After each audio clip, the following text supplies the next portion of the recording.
French philosopher Blaise Pascal said all of humanity's problems stem from people's inability to sit quietly in a room alone.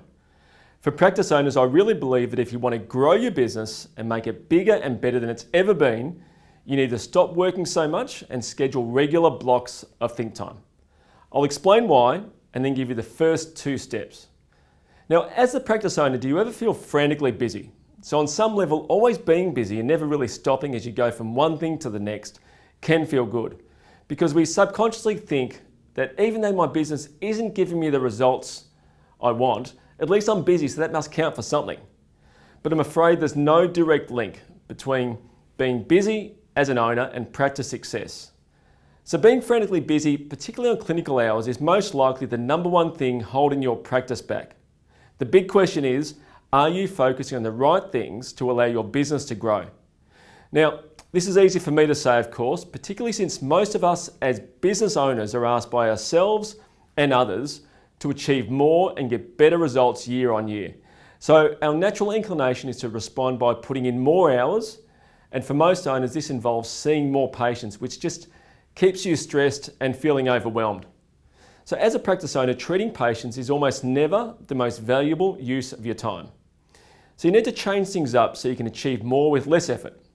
And the best way of doing this is to work fewer clinical hours and spend more time thinking about ideas and possibilities to grow your practice. The cycle most owners are in means it's just about impossible to think clearly about your practice and allow the space required for ideas to foster and cultivate.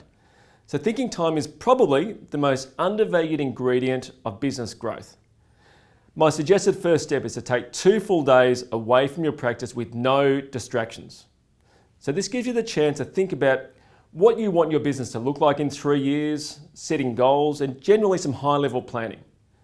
So once you've had your initial 2 days away from your practice, schedule a thinking time session in your calendar each week with pen and paper and 1 question you want answers to written at the top of the page. Now, the frequency and duration of these sessions will depend on what works for you because everyone's different. So start with a 40-minute session booked into your calendar each week and see what happens. It might become 2 30-minute blocks or even a 2-hour session. Just depends on what works for you.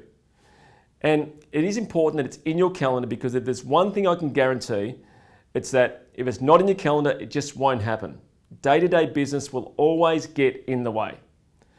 Another important part of breaking the frantically busy cycle is scheduling time for yourself each week. So this time should be used for things you truly enjoy and have nothing to do with your business. So it might be 2 hours a week or even a full afternoon. The goal is to give your brain some space and energize you, which then allows you to go back and grow your business. So once you get into the rhythm of having a window of time in your work week where you're away from the day-to-day operations, just watch as the magic starts to happen.